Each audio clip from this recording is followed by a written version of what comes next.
Good morning mga kalinga. Panibagong reaction video na naman ang inyong matutunghayan sa araw na to. Ang ating re-reactionan po mga kalingap ay ang pag-uwi po ni Piñel sa kanila doon po sa Donsol, Sorsogon. So, nung isang araw po mga kalingap, kasama po si Kuya Val, Ate Edna at ang Team Kalingap, no, kasama din si Piñel ay pumunta po ng Donsol. So, dinalaw po ni Piñel ang kanyang pamilya after po, no, sa ilang linggo, no, na pagkamatay ng kanyang ama at ilang weeks din na bakasyon, no, sa Daet. Yan, dinalaw muli ni Piñel ang kanyang lugar, no, sa Donsol, Sorsogon. So yun, no, na surprise din, no, nagulat din ang kanyang tiyahin, no. Syempre ilang weeks, no, ilang linggo or ilang linggo din si Piñel, no, sa Daet, no? Kasi pagkatapos ng libing ng kanyang ama, sumama na po siya sa Daet. At ang pagkakaalam ko din, no, parang parang lilipat na rin, no, sa Daet. Doon na siya mag-aral, no. Isang malaking oportunidad yan, no, para kay Piñel, no. At syempre kawawa din naman po si Piñel, no, pag na iniwan or maiwan siya sa Donsol, sa kanilang lugar. Syempre maalala niya si tatay niya, no. So mas mainam na doon muna siya, no, doon muna sa Daet, kasi may mga opportunity naman po na binigay sila Kuya Val and Ate Edna for Piñel. So, yun, no, si Piñel ay isa din sa main purpose niya kung bakit siya umuwi ay para kumuha, no, or kunin yung mga documents na kailangan niya. Siyempre, unang-una na dyan yung mga birth certificate niya, mga IDs at kung ano-ano pa, no, mga kalingap. At mga yan, the first, no, na kailangan talaga yung mga identification, mga documents, no, kailangan ay dala-dala mo talaga yan kahit saan ka, no.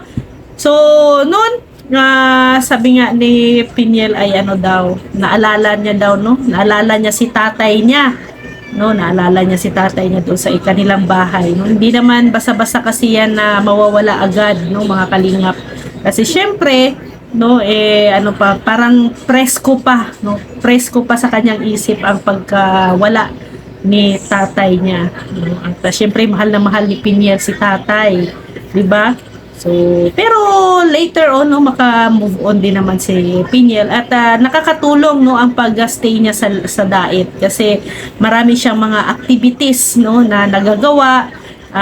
Unang-una na dyan, no, ang pagsama-sama kay Kuya Val, ang pagpapractice ng pagiging vlogger, no, laking tulong yan later on or sooner, no, magiging na din siya, magiging, siguro kung gustuhin ni Piñel, no, magiging vlogger na rin yan, no, para di tatagal yan, magiging vlogger na yan, kasi ang pagiging vlogger din, no, nakakatulong din yan kay Piñel, lalong-lalo na pag medyo kilala na din siya sa community ng Kalingap, di ba? So maraming susuportan diyan kay Piñel if ever na magkakaroon niya ng channel. Pero as of now, no, i-enjoy niya muna, mag-training muna siya diyan kay Kuya, no? Kasi ang kanyang number one, no, na teacher ngayon sa vlogging ay si Kuya Val, no? So alam ko gagabayan siya ng gusto, no? Kasi ang gumagabay sa kanya ay ang ama at ina, no, ng Kalingap, si Kuya Val at saka si Ate Edna, no. So napakaswerte ni Piñel at tiyak ko na pag once na proud din ang tatay ni Piñel, at alam ko at ramdam natin na masaya na din, no, si tatay, no, sa nangyari ngayon kay Piñel. Na wala man siya sa mundo, pero nakikita niya naman na ang tagumpay, ang magiging tagumpay ng kanyang anak, at hindi naman pinabayaan ni Kuya Val, no, at ni Ate Edna si Piñel. So sa hindi mo talaga hindi nila lubos maisip, no, mga kalinga, paano na lang kung walang Kuya Val, Ate Edna, walang Kalingap, no? Paano na lang si Pinyel, no? Kung nagkataon na hindi sila na-discover, ano? So, salamat, no? At i-shout out natin, suportahan natin si Kalingap Jose, no? Isang ambasador diyan sa Donsol, sa Sorsogon, no? Pilar Sorsogon, at si Tatay Papsi, no? Tatay Papsi TV, no? Isa sa mga scouters natin diyan sa Donsol, Sorsogon, no? Pasuportahan po ang kanilang mga channel, no? At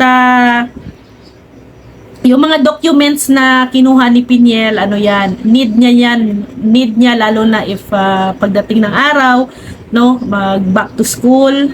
Alam ko naman na nag-aaral siya kasi parang ano siya, no, belong sila sa 4-piece.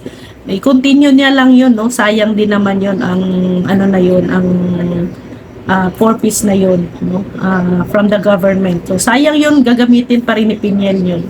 So masaya po, no, masaya ang pamilya ni Pinyel sa nangyayari sa kanya ngayon, yung tita niya, no, mga kapatid niya, alam kong masaya sa achievement ni Pinyel ngayon, no.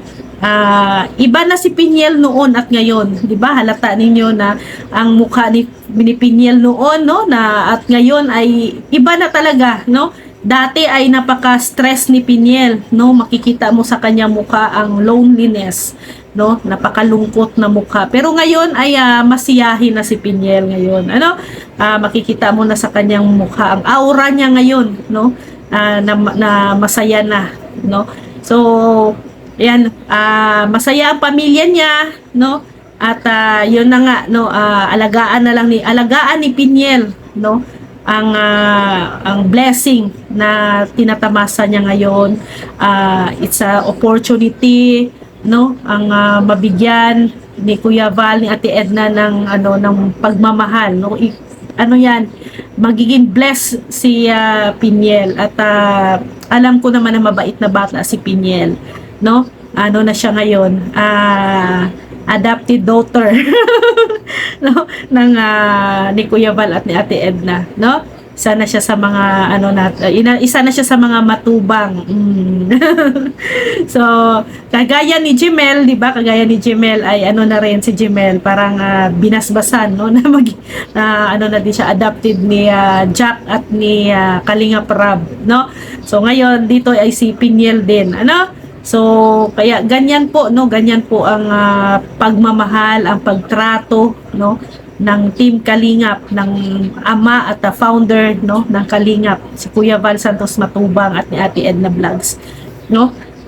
Hindi lang sabing isang beses lang tumulong, kundi ang tulong po ay hanggang dulo po 'yan, no, ang pagtulong.